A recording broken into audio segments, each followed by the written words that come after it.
Calling all Fourth Watchers, we are on a mission. This November is Media Evangelism Month. We're leveraging the power of media to share the gospel of Jesus. This entire month, get ready to take part. Week 1, it's the Evangelism Kickoff. We're using and creating our evangelism tracks to share to our workmates, friends, loved ones, and to our communities. Document your efforts and share them online as we launch our hashtag Media on Mission campaign. Also, Fourth Watch Media website is launching. Week 2, we'll get equipped. District correspondents join our Zoom meet and greet for essential training on content standards, social media awareness, and coordination. We're aligning our voices for a more effective impact. Week 3. Get ready for an interactive media evangelism night featuring testimonies, performances, and multimedia. This is also the time to promote the Sure Word Magazine 2026 subscription. Week 4. Evangelism in Action. This is our social media blitz. Your local, department, or you personally will promote a Fourth Watch media program. Your mission? Create a 30 to 60 second video and post it between November 23rd to 28th. Use our official hashtags. Hashtag Fourth Watch Media, Media on Mission, PMCC4W, and Media Evangelism. And most importantly, ensure every post is Fourth Watch doctrine consistent, Christ-centered, and aligned with our values. Let's make our presence felt online for Christ. Every Fourth Watcher is a media missionary. Let's evangelize. Let's go. Hashtag Media on Mission.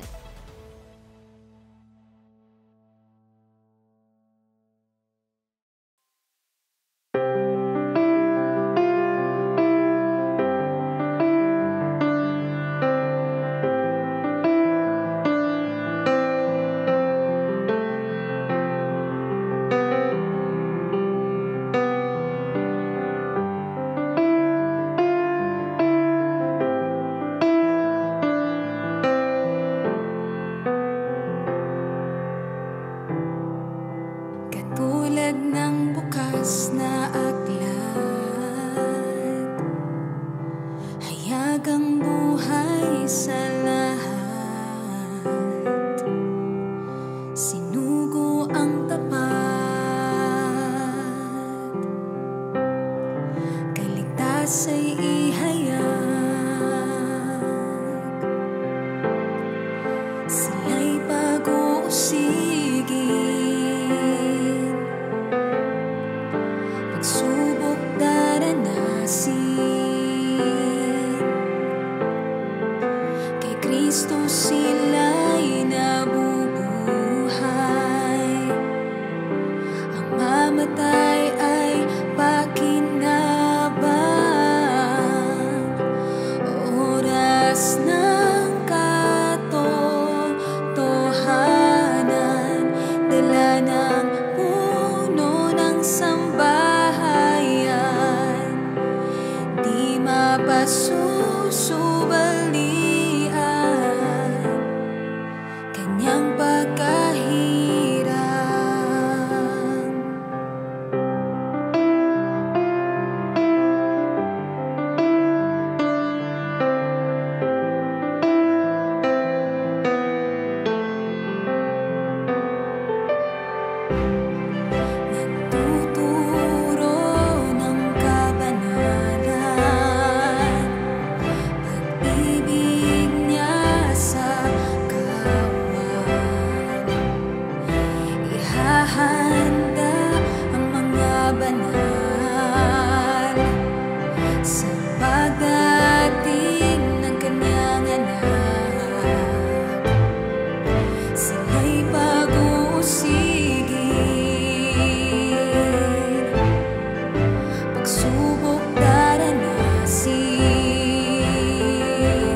Kristo sila'y nabubuhay. Ang mamatay ay pakinabangan. Oras ng katotohanan, dala ng puno ng sambahayan. Hindi mapasusubalian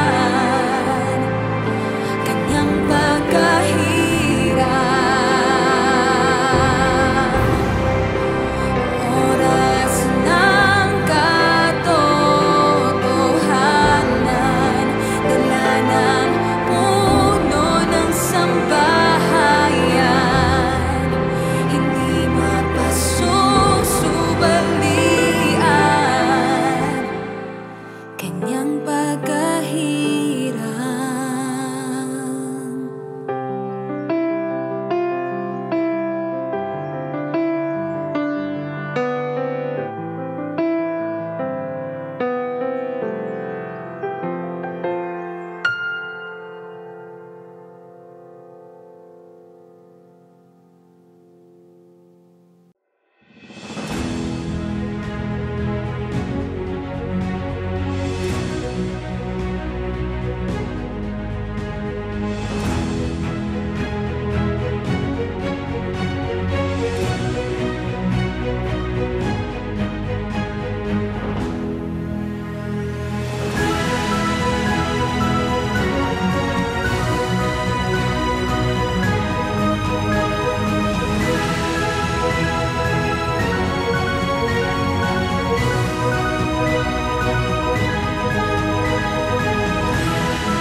Isang mapagpalang gabing muli sa inyong lahat. Kumusta po ang araw ninyo? Alam kong ang ilan sa atin ay pagod mula sa trabaho, sa pag-aaral, o anumang gawain sa buhay. Ngunit isang kagalakang sa gabing ito na ihatid sa atin ang kapayapaan ng salita ng Diyos. Marami sa atin ang dumaan sa mga karanasang nagbago ng ating pananaw, sa ating puso, at maging sa ating pananampalataya. May mga pagsubok na nagturo sa atin ng pagtitiis.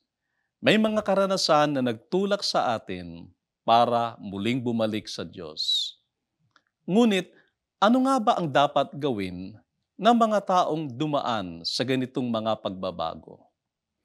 Yan po ang ating pagbubulayan habang ating pinakikinggan ang makapangyarihang pangangaral ng sugo ng Diyos, ang mabuting puno ng sambahayan, ang ating yumaong apostol, Arsenio T. Ferriol. Purihin ng Diyos sa pamamagitan ng ating Panginoong Jesucristo. Patuloy nating binubulay ang salita ng Diyos. Napag-aralan na natin na kung mayroong pagbabago na dapat mangyari sa atin, ay dapat magpasimula sa loob. Sabi ni Haring David sa Psalms 51:10, "Create in me a new heart, and create in me a new spirit." Ito ang tunay na pagbabago. Magkaroon tayo ng pagbabagong hindi lamang sa panglabas, gaya ng mga material, o anumang bagay na nasa labas ng ating katawan. Ang bagong taon ay mangyayaring tunay na bago sa atin kung yung hindi mabago natin.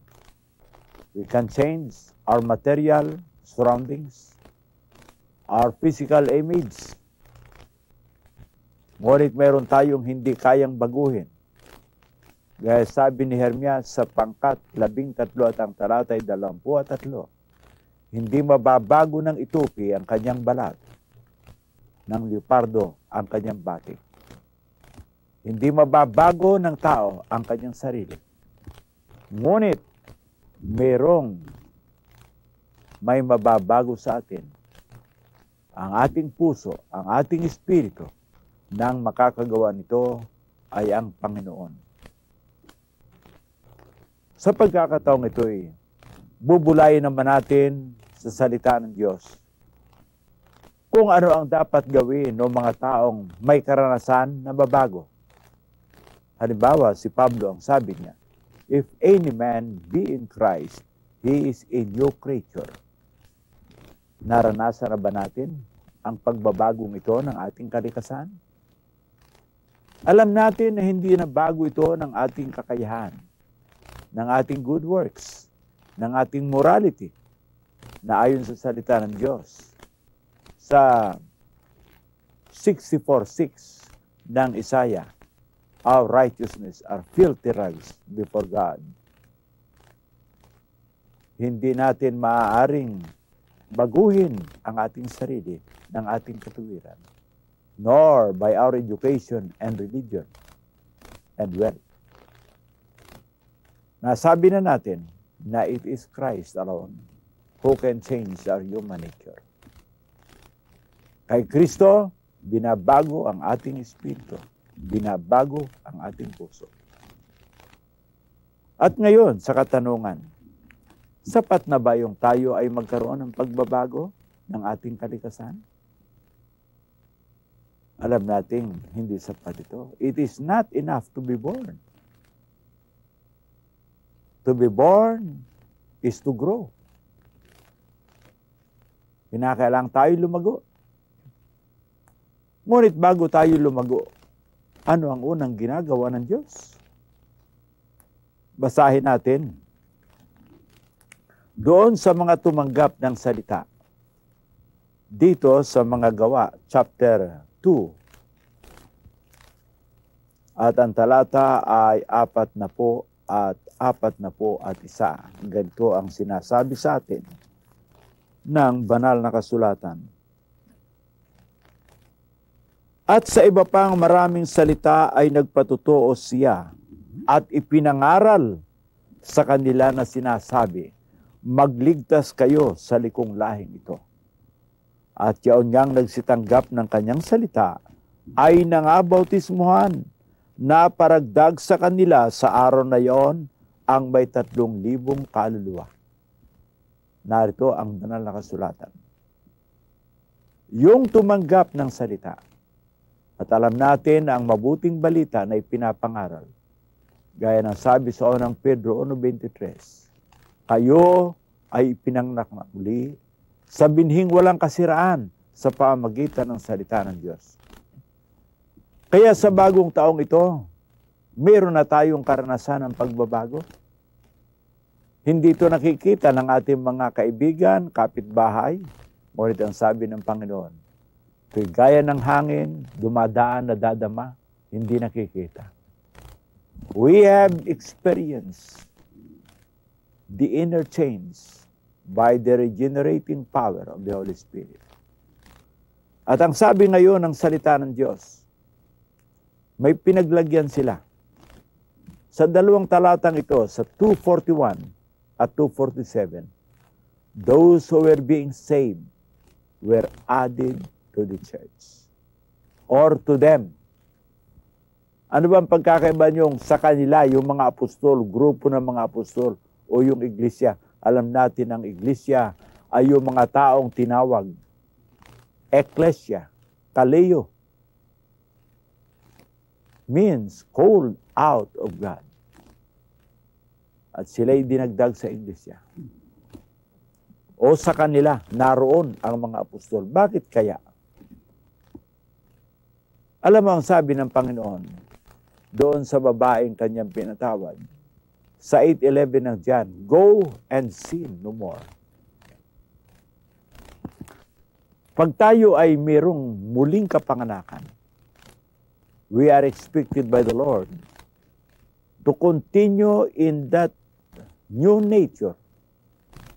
Ngunit upang ito'y makapagpatuloy, kailangan tayo ay idagdag sa iglesia o sa kalipunan na pinapangunahan ng mga sugo ng Diyos o ng mga apostol at ang kanyang mga kasamahan. Bakit?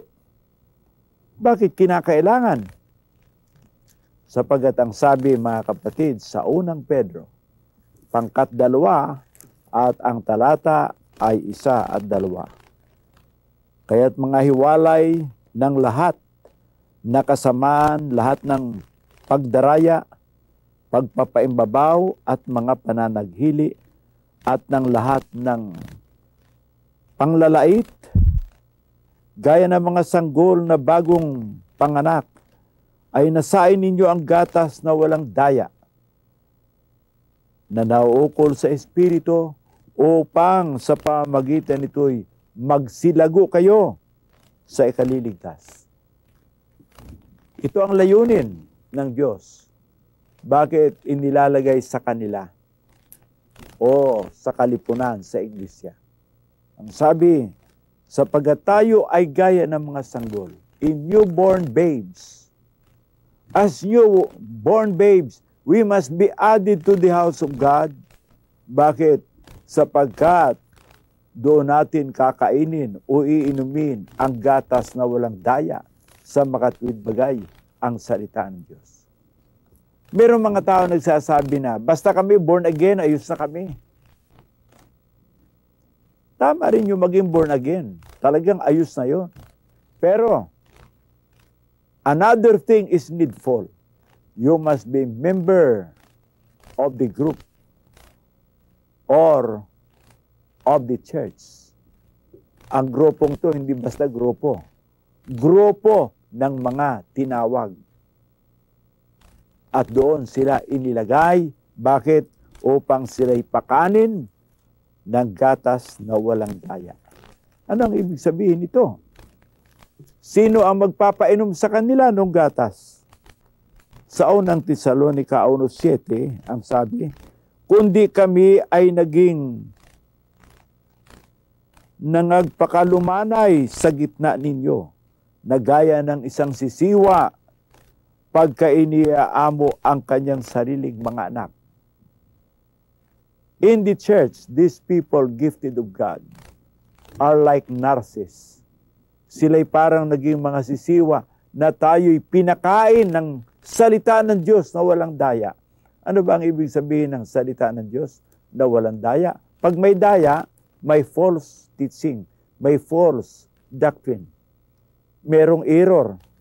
Halimbawa, sila ay naniniwala na merong Ama, merong Anak, merong Espiritu Santo.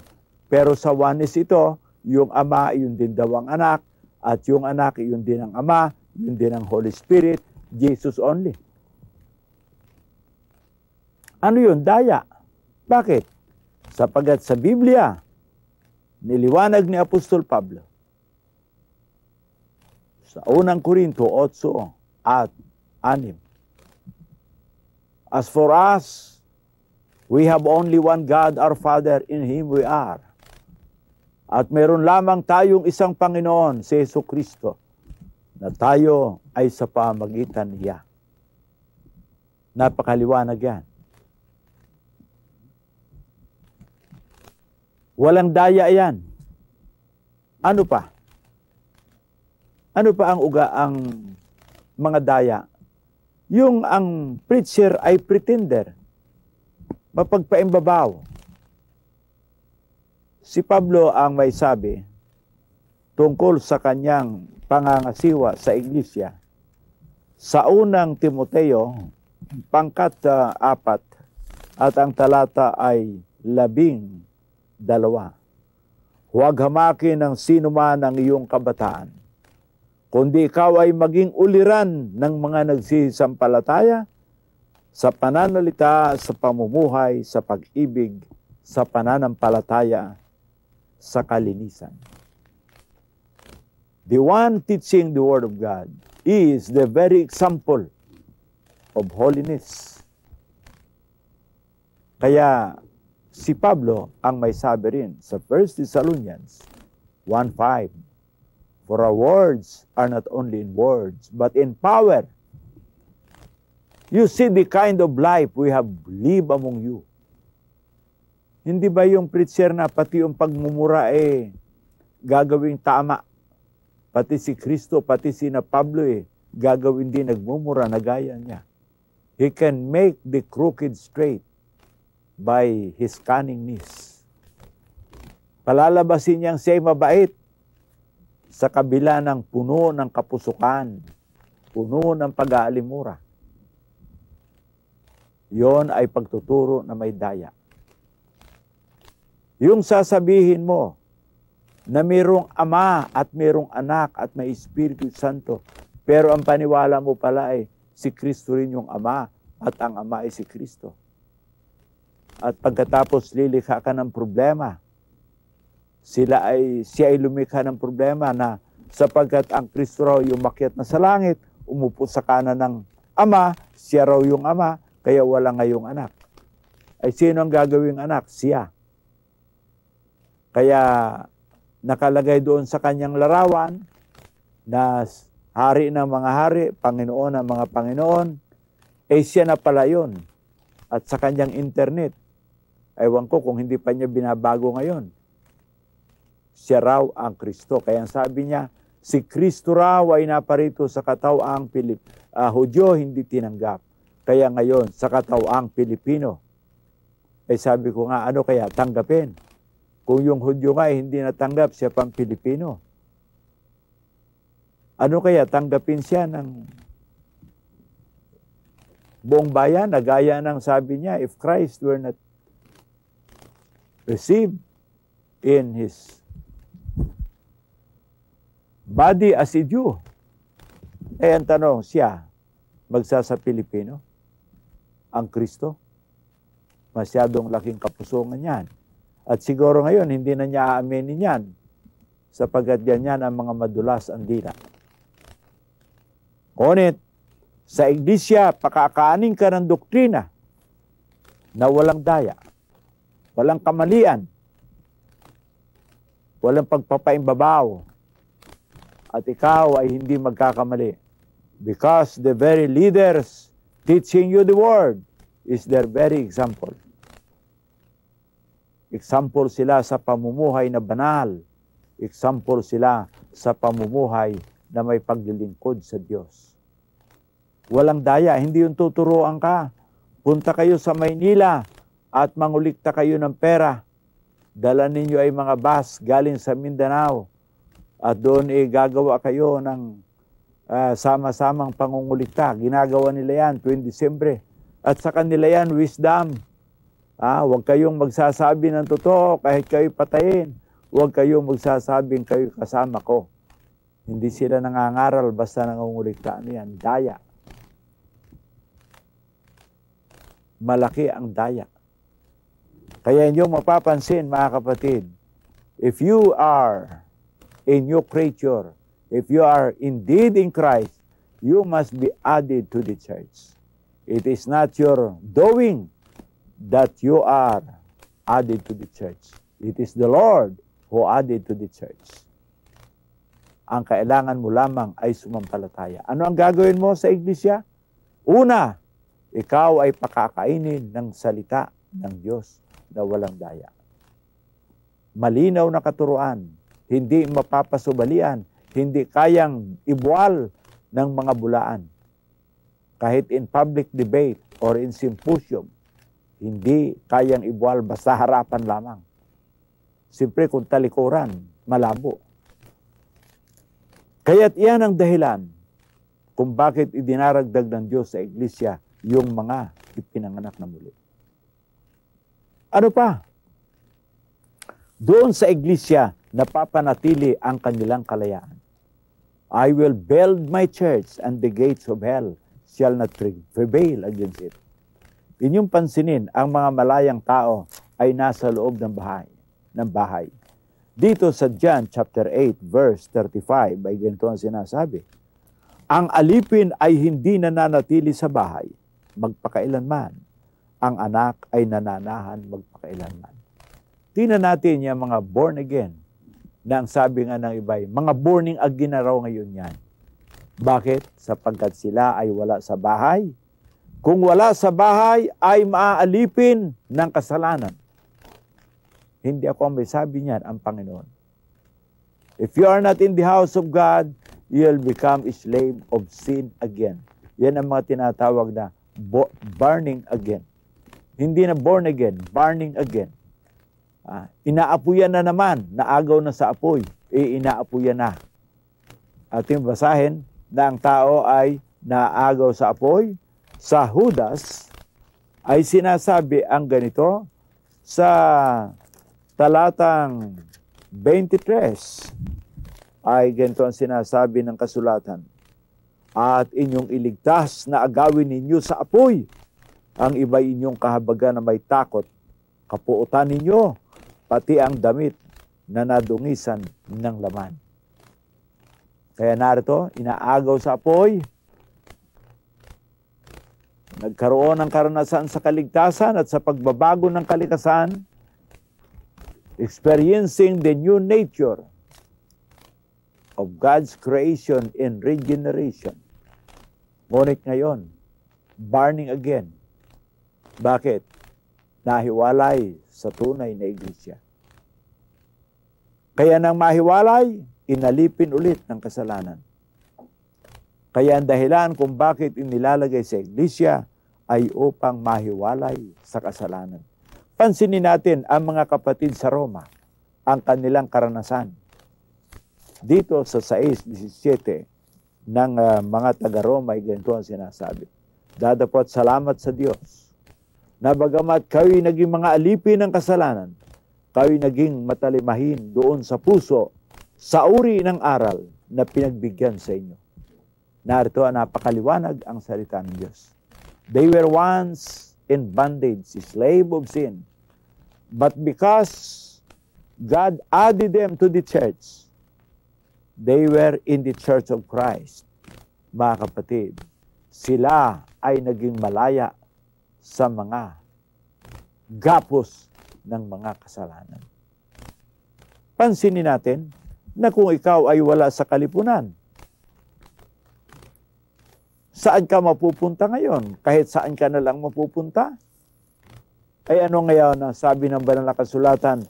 Ano ang magiging kalagayan mo kung kahit saan ka nakalagay? Dito sa unang Korinto, sa pangkat 15, at ang talata ay 33. Huwag kayong padaya, ang masasamang kasama ay sumisira ng magandang ugali. Wrong company will mean wrong character. Mahahawa ka ng mga kasamahan mo. Kaya ang mga iglesia ay makikilala sa kanilang mga pag-uugali. Halimbawa, kung ikaw ay nasa iglesia na ang nababago lang ay nabago raw ako, hindi na ako sumasamba sa larawan, ay yung pag-iinom, ay wala raw naman bawal sa Biblia yan. Ay yung paninigarilyo, ay wala raw bawal sa Biblia yan. Ay sabi ko, ba't ang hinahanap mo yung bawal? Dapat ang hanapin natin yung iniuutos.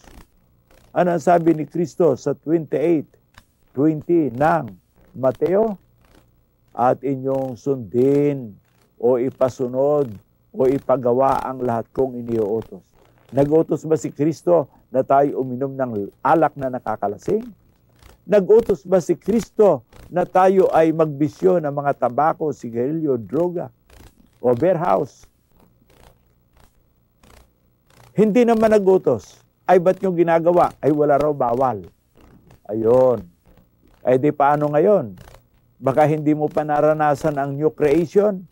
Baka hindi mo pa naranasan ang change of heart and change of spirit. Naalaman mo lang sa Bible na mali ang sumamba sa larawan. Ngunit mas malaking pagkakamali rin yung mga nagugumon sa mga bisyo. Kaya kung ikaw ay nasa kalipunan yon, ikaw ay nasa wrong church. Wala ka sa tunay na iglesia. Kahit ano kagara ang kanilang mga kasuotan sa TV, kahit gaano katindi ang kanilang mga palabas, maganda sa labas, but the heart has never been changed. The spirit has never been changed. Naroon pa rin, nakikita sa mga bisyo. O kaya ay nagmumura na preacher. At hindi ba nyo nalalaman na ang mga preacher na nagmumura, yung mga miyembro din ay maiinit ang ulo. Kayo na nariyan sa kalipunan, nasa dating hindi nababago? Kamusta ang inyong mga pag-uugali sa ating mga tahanan? Kung ang leader ay nagmumura, paano yung sanga? Tiyak, yun din. O kaya yung leader na matitigas ang ulo, na hindi mabago sa salita ng Diyos. They are always in their own traditions. Doon sa mga old ways nila, walang pagbabago. Wrong church. Wrong church means wrong character. Wrong character means wrong life. Ito ang dahilan kung bakit ang mga anak ng Diyos, yung mga ipinanganak na muli, ay inilalagay ng Diyos, idinaragdag ng Diyos sa kanyang iglesia. Kaya't niliwanag sa atin ng banal na kasulatan na sa taong ito, upang manatili ang ating pagbabago, lumagay tayo doon sa kinalalagyan natin. Huwag tayong padadala sa ating hinahabol na kapakinabangan, prosperity, miracle, o kaya ay power. Yung mga pangako na hindi na kayo magugutom. Eh paano nga si Pablo nagtiis ng gutom? Eh sila raw ay hindi na magugutom. Sila raw ay magiging milyonaryo. Lagi na lang na pinapaniwalaan yung mga pambubula ng mga preacher na para bagang yon ang hinahanap nila. Puro kaunlaran sa laman, ngunit salat sa espiritu. Mga giliw na televiewers, experience the change of heart and spirit. An experience in your place under the sun, the house of God. And we are offering you the Church of Christ, which is Pentecostal. It means having the character of the original church. Missionary, having the divine commission. Church of Christ is the Church of God because all is of God. Lahat ay sa Diyos, maging yung kay Kristo. Kaya ang iglesia ni Kristo ay iglesia rin ng Diyos. Sa ating panahon, fourth watch ang kawakasan ng huling araw. Kung kayo ay nariyan, maintain your freedom. Grow in the newness of life and spirit. Tamasahin din ninyo ang mga pagpapala ng Diyos. At higit sa lahat, you'll become a strong person. You are in Christ. You are the new man. And you are growing in the likeness of Christ. Sa larawan at kawangis ng Diyos. Si Kristo, ang wangis ng Diyos. Doon ay lumalago tayo. Sa kalusugan, sa kaunlaran, at sa ating paglilingkod sa Diyos. Tayo manalangin. Amang Diyos, pagpalain mo ang iyong mga salita. Gawin mong pagpapala sa bawat isa. At gawin mong maging tunay na kaaliwan sa Kanya. Ikaw ang luwalhatiin nila, ipabuhay at paglingkuran. Ito po ang aming dalangin sa ngalan ni Jesus na Panginoon. Amen. Tunay nga na ang mga karanasan sa buhay, maganda man o mahirap, ay ginagamit ng Diyos upang hubugin tayo sa mas matibay, mas matatag, at mas tapat na paglilingkod sa Kanya. Kaibigan, kung ikaw ay nagdaan sa matinding pagsubok, huwag mong isipin na yon ay wakas. Sa Diyos, ang bawat karanasan ay simula ng bagong kabanata ng biyaya at pagbabago. Kaya patuloy po tayong kumapit sa Kanyang mga pangako, manampalataya at magtiwala sa Kanyang magagawa sa ating buhay. Ako pong muli si Pastor Rod Surilla at maraming salamat po sa inyong pagsama sa amin dito sa Oras ng Katotohanan Classics. Kung nais niyo pong magpadala ng mga mensahe, patotoo o prayer request, makikita po ninyo ang aming mga contact details sa inyong screen. Hanggang sa susunod na episode, pagpalain po tayong lahat ng ating Panginoon.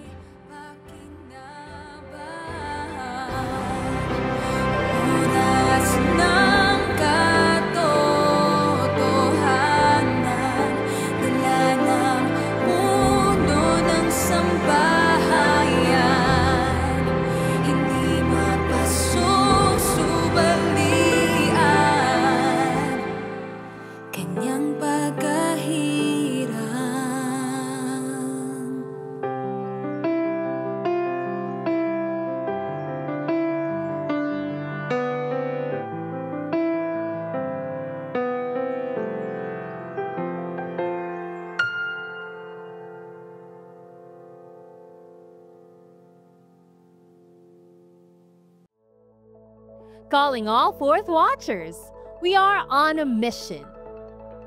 This November is Media Evangelism Month. We're leveraging the power of media to share the gospel of Jesus. This entire month, get ready to take part. Week 1, it's the Evangelism Kickoff. We're using and creating our evangelism tracks to share to our workmates, friends, loved ones, and to our communities. Document your efforts and share them online as we launch our #MediaOnMission campaign. Also, Fourth Watch Media website is launching. Week 2, we'll get equipped. District correspondents join our Zoom meet and greet for essential training on content standards, social media awareness, and coordination.